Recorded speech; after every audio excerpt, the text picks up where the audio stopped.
Capítulo 7. O todo em tudo.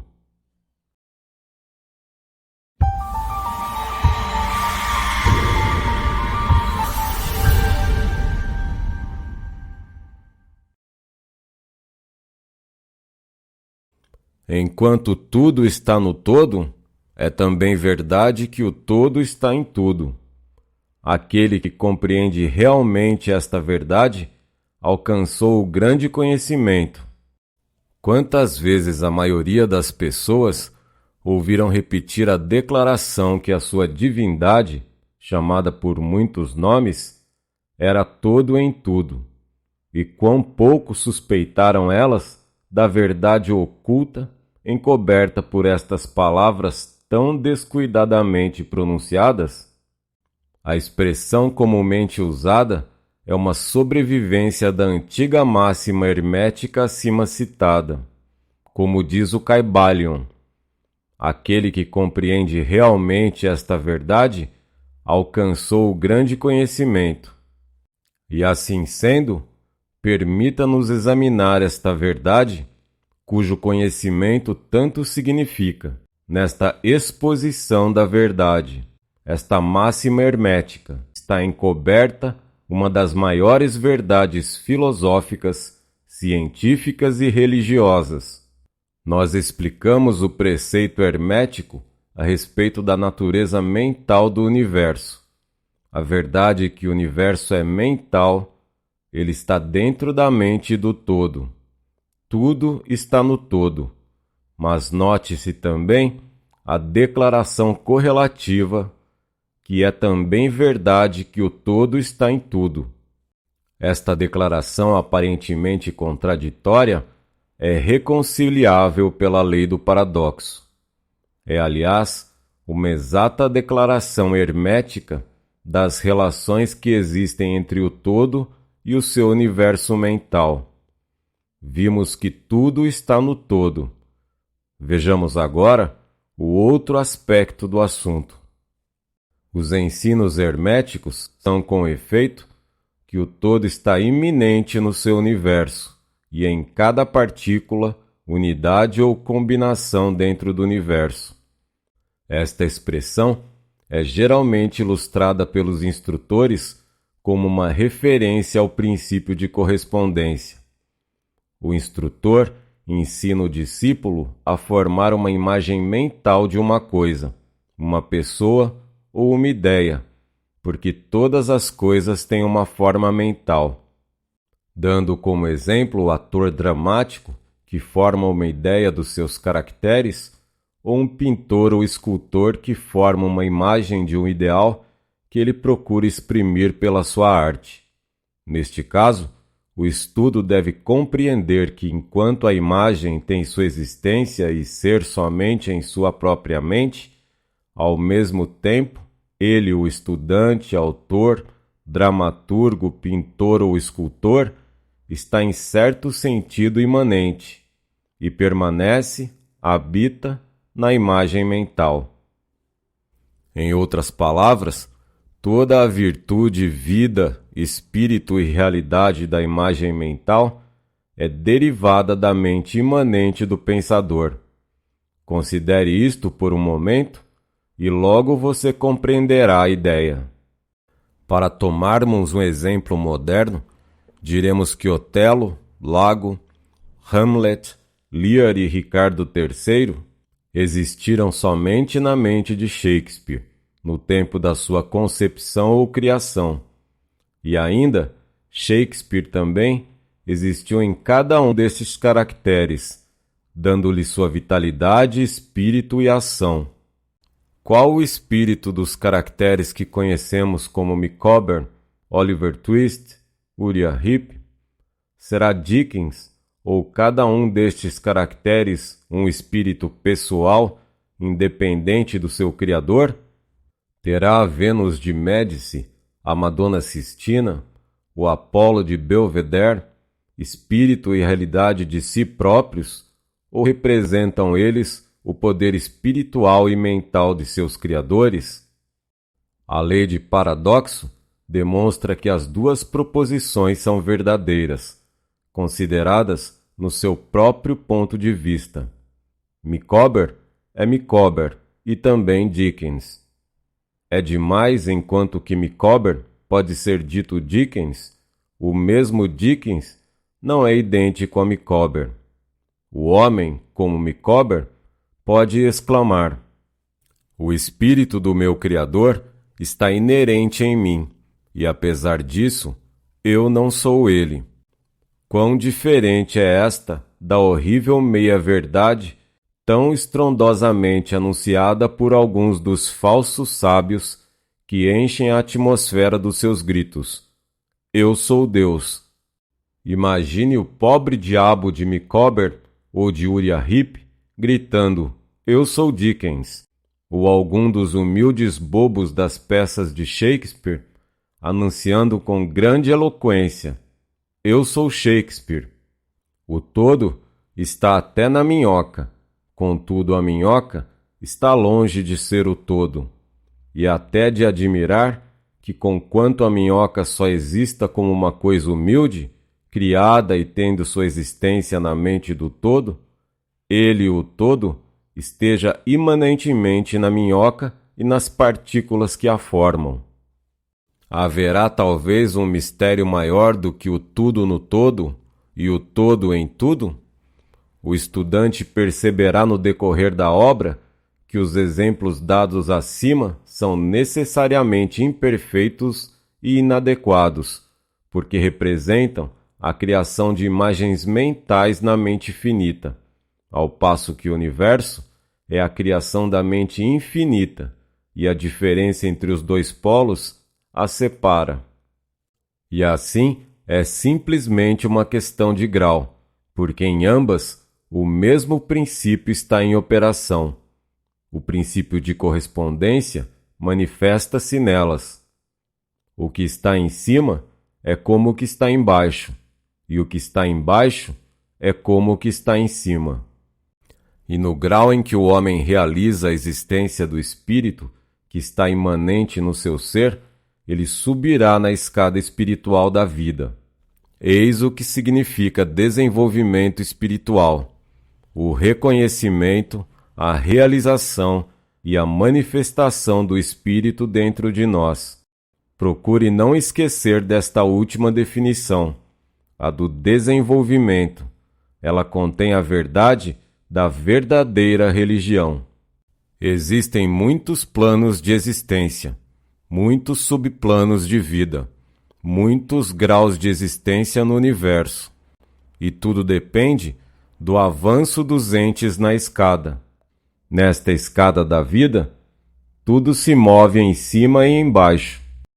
Todos estão no caminho, cujo fim é o todo. Todo o progresso é uma volta à morada própria. Tudo está em cima e embaixo, apesar de todas as aparências contraditórias. Tal é a mensagem do iluminado. Os preceitos herméticos referentes ao processo da criação mental do universo são que no começo do ciclo da criação, o todo em seu aspecto de existência projeta sua vontade sobre o seu aspecto de estado, e o processo de criação começa. Dizem que o processo consiste no abaixamento da vibração até que é alcançado um grau bem inferior de energia vibratória, no qual o ponto é manifestada a forma mais grosseira possível da matéria. Este processo é chamado o estado de involução, em que todo está involuído, ou envolvido dentro da sua criação. Este processo é considerado pelos hermetistas como tendo correspondência com o processo mental de um artista, escritor ou inventor, que também fica envolvido na sua criação mental, como quase esquecendo a sua própria existência e que por algum tempo quase vive na sua criação. Se em vez de envolvido usarmos a palavra êxtase, talvez possamos dar uma pequena ideia do que queremos dizer. Este estado involutivo da criação é muitas vezes chamado a efusão da energia divina, como estado evolutivo, é chamado infusão. O polo extremo do processo de criação é considerado como sendo o mais afastado movido pelo todo, enquanto que o princípio do estado evolutivo é considerado como o princípio da volta do pêndulo do ritmo, sendo expressa em todos os ensinos herméticos uma ideia de volta para casa. Os preceitos são que durante a ilusão, as vibrações tornam-se cada vez mais inferiores e até que finalmente a restringência cessa e as vibrações de volta começam. Mas há uma diferença. Ao passo que na ilusão as forças criadoras manifestam-se compactamente e como um todo, no começo do estado evolutivo ou de infusão, é manifestada a lei de individualização, que é a tendência a separar em unidades de força, até que finalmente aquilo que se separou do todo como energia não individualizada volte à sua fonte como unidade de vida altamente desenvolvida, tendo subido de mais a mais na escada por meio da evolução física, mental e espiritual. Os antigos hermetistas usavam a palavra meditação ao descrever o processo da criação mental do universo na mente do todo. A palavra contemplação sendo também frequentemente empregada, mas a ideia entendida parecia ser a do emprego da atenção divina. A atenção é uma palavra derivada de um verbo latino que significa estender-se, desdobrar-se, e também o ato da atenção é realmente um desdobramento mental, uma extensão da energia, de modo que a ideia interior é facilmente compreendida quando examinamos o significado real da atenção.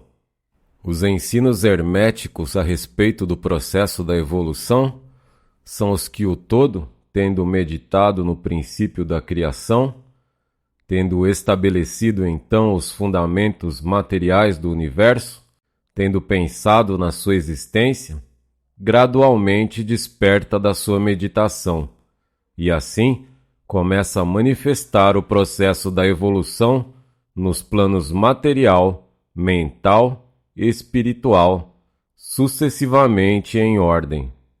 Então, o movimento de ascensão começa, e tudo começa a mover-se para a mansão espiritual.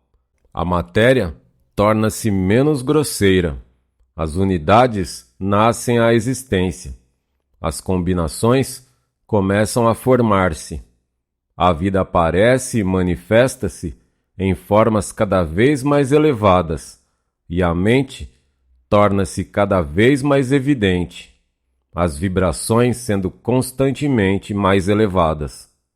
Em resumo, o processo total da evolução em todas as suas fases começa e procede de acordo com as leis estabelecidas do processo de infusão. Todas ocupam eons e eons do tempo do homem, cada eon contendo muitos milhões de anos. Porém, como nos diz o Iluminado, a criação inteira, incluindo a involução e a evolução de um universo, é para o todo simplesmente como um piscar de olhos. No fim dos inúmeros ciclos de eons de tempo, o todo retira sua atenção, sua contemplação e meditação do universo, porque a grande obra está acabada e tudo está retirado no todo de que provém. Mas o espírito de cada alma não é aniquilado, mas sim expandido infinitamente. A criatura e o Criador são confundidos. Tal é a relação do Iluminado. A precedente ilustração da meditação e do subsequente despertamento da meditação do todo é mais um esforço dos instrutores para descrever o processo infinito por um exemplo finito. E assim como o todo desperta-se da meditação sobre o universo, assim o homem cessa de manifestar no plano material e retira-se cada vez mais no espírito presente, que é realmente o ego divino. Há um assunto maior que desejamos falar nesta lição, e que nos levará imediatamente a uma invasão do campo da especulação metafísica. Contudo, o nosso fim é simplesmente mostrar a futilidade de tais especulações. Aludimos à questão que inevitavelmente vem à mente de todos os pensadores que se aventuraram a investigar a verdade. A pergunta é: por que criou o todo os universos? A pergunta pode ser feita de diferentes formas, mas a que vai acima é essencial na investigação. Os homens esforçaram-se para responder a esta pergunta, mas ainda não há resposta digna de nome. Muitos imaginaram que o todo tem muito a ganhar com isto, mas isto é absurdo, porque que poderia ganhar o todo que já não possua? Outros deram a resposta na ideia de que o todo quis que tudo amasse, e outros que ele criou por prazer e divertimento, ou porque estava só, ou para manifestar o seu poder. Todas as respostas e ideias pueris, qualidades do período infantil do pensamento.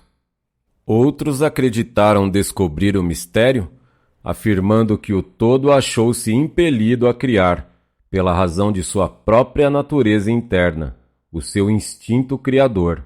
Esta ideia é mais adiantada que as outras, mas o seu ponto fraco está na ideia de que o todo é impelido por alguma coisa, quer interna, quer externa. Se a sua natureza interna ou instinto criador o impele a fazer coisas, então a natureza interna ou instinto criador seria o absoluto em vez do todo. E neste caso, esta parte da proposição está errada. E ainda, o todo cria e manifesta, e parece ter muitas qualidades de satisfações em fazê-lo. E é difícil de escapar da conclusão que, em grau infinito, ele poderia ter o que corresponde no homem a uma natureza inata, ou um instinto criador, correspondente ao infinito desejo e vontade.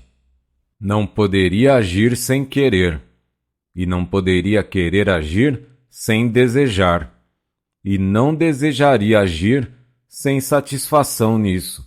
E todas estas coisas pertenceriam a uma natureza infinita e poderiam ser consideradas como estando de acordo com a lei de correspondência.